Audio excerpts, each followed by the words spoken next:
This week, I'm sharing the story of a documentary I couldn't bring myself to finish at first, and what happened when I finally came back to it. The film was Come See Me in the Good Light, a final portrait of the poet Andrea Gibson before their death from ovarian cancer. Andrea's words and their biggest, tiniest dreams arrived at a moment when I was avoiding my own medical uncertainty. Their writing helped me see that agency isn't always dramatic. Sometimes it's just taking the next small step you've been putting off. In this episode, I talk about fear, tenderness, rescue dogs in tiny shirts, and what it means to notice the ordinary moments that make life luminous. Andrea stretched my heart in ways I didn't expect, and I hope they stretch yours too. Welcome to the Death Readiness Podcast. This is not your dad's estate planning podcast. I'm Jill Mastriani, former estate attorney, current realist, and your guide through wills, trusts, probate, and the conversations no one wants to have.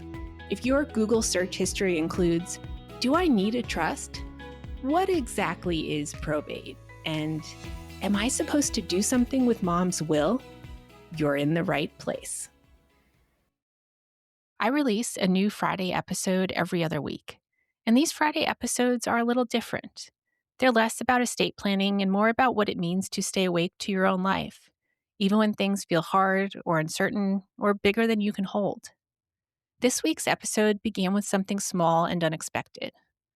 About a year ago, my sister-in-law handed down to my daughter an old sweatshirt she'd gotten at a show in Boulder, Colorado, by the poet Andrea Gibson.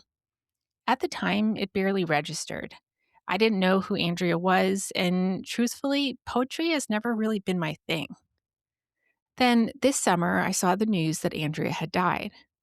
And last month, a documentary about Andrea and their partner, the poet Megan Falley, was released on Apple TV.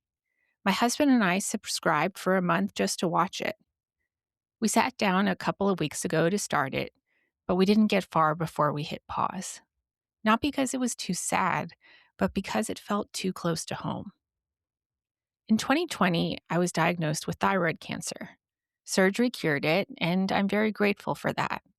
But even after you're cured, you have to keep monitoring it. In 2023, when we were still living in Nashville, some lymph nodes looked concerning. My doctor attempted a biopsy, but I got so nauseated during the procedure that she couldn't complete it.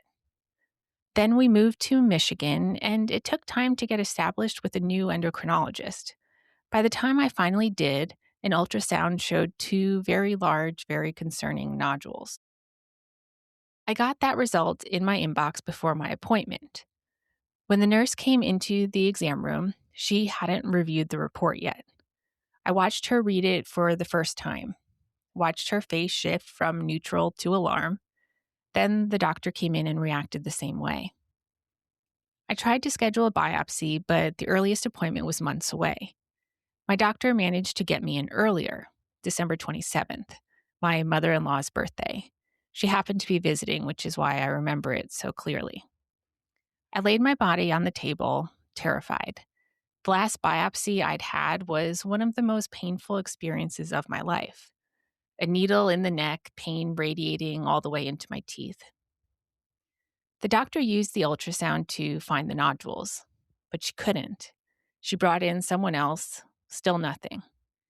They asked if I wanted to proceed. Proceed with what?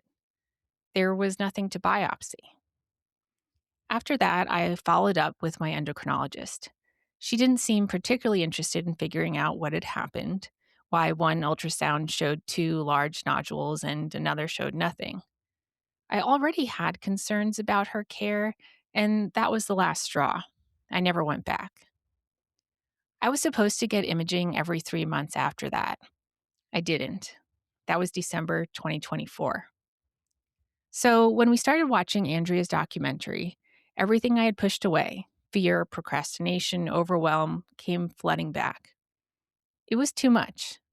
I couldn't sit there and watch someone face their diagnosis while I was avoiding my own uncertainty. So I made an appointment with a new endocrinologist. I don't know if she's the right fit. I don't know if the ultrasound will be accurate this time. But I can control only one thing, the next step. just one step. My appointment is on December 23rd. Once I did that, once I took that one small action within my control, I came back to the documentary. And this time, I could see the beauty in it. Andrea Gibson was a poet and an activist and was appointed Colorado's Poet Laureate in 2023. If you had asked me a month ago what I thought of poetry, I probably would have said something like, I'm more likely to read the Internal Revenue Code than a book of poems. But Andrea's work wasn't abstract. It wasn't meant to sound smart or elitist. It was meant to be so direct and relatable. In 2021, before their diagnosis, Andrea started a Substack newsletter called Things That Don't Suck. A few weeks later, they learned they had ovarian cancer.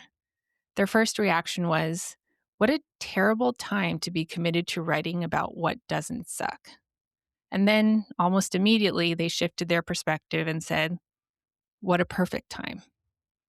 That line, what a perfect time, could be the motto of this entire podcast. I don't want to pretend I know everything about Andrea or the full weight of the life they lived, but I do want to share the impact that this brief glimpse into their world has had on me.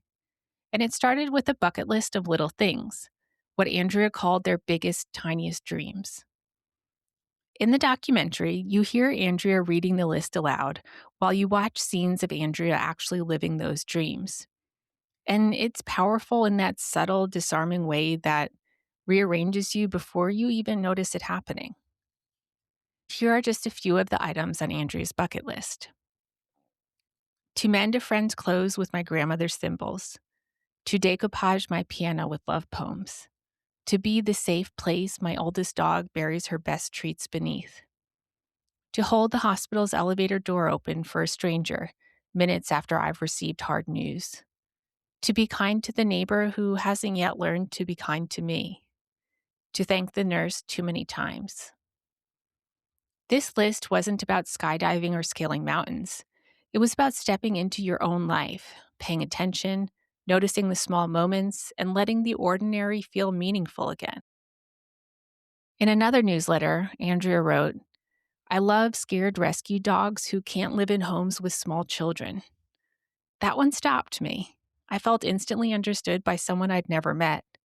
I live alongside 3 of those scared rescue dogs, the kind you don't bring around small children, the kind who arrive with a history.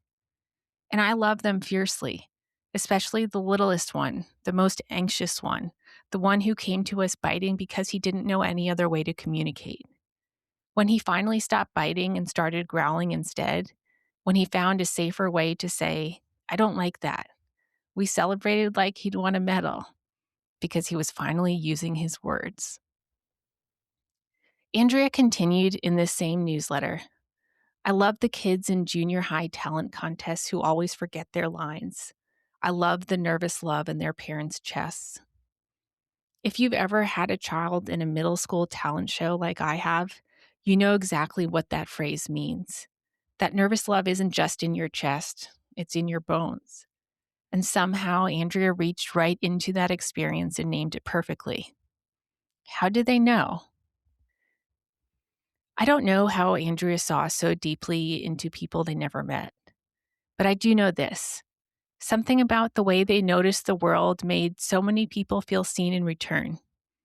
Even from the tiny sliver of their life I witnessed, just a 1 hour and 45-minute documentary, my mind kept drifting back to Andrea's laugh, their soft humor, and the tender, clear way they seemed to meet the world. And then there were the dogs. In the documentary, Andrea and Meg's 3 rescue dogs appear in almost every scene, woven into the rhythm of their days, wearing little shirts and sweaters like it's part of the household uniform.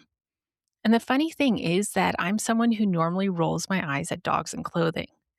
But these dogs, you'd swear they wake up every morning, pull on a t-shirt, and charge confidently into their pantsless day like it's the most natural thing in the world.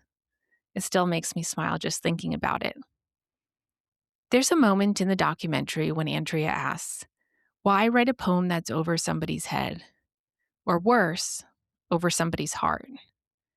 I'm not a poet, but I feel the same way about this podcast. If something ever feels over your head here, that's on me. Tell me and I'll teach it differently. And I don't want anything I say to be over your heart either.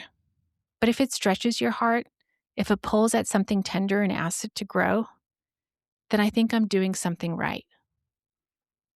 Andrea also said, in the end, I want my heart to be covered in stretch marks.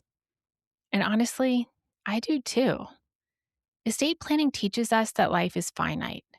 Andrea's writing teaches us that life, especially ordinary life, is luminous.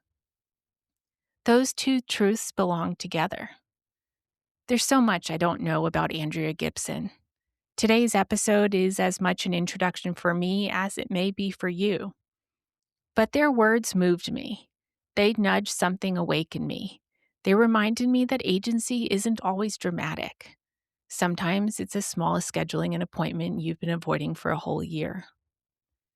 I hope you watch Come See Me in the Good Light. I hope you subscribe to Things That Don't Suck. I hope you write your own bucket list of little things. And I hope in some small way, Andrea stretches your heart the way they stretched mine. Thanks for listening today. This is Death Readiness, real, messy, and yours to own. I'm Jill Mastriani, and I'm here to help you sort through it, especially when you don't know where to start. Hi, I'm April, Jill's daughter. Thanks for listening to the Death Readiness Podcast. While my mom is an attorney, she is not your attorney. The Death Readiness Podcast is for educational and entertainment purposes only. It does not provide legal advice. For legal guidance tailored to your unique situation, consult with a licensed attorney in your state. To learn more about the services my mom offers, visit deathreadiness.com.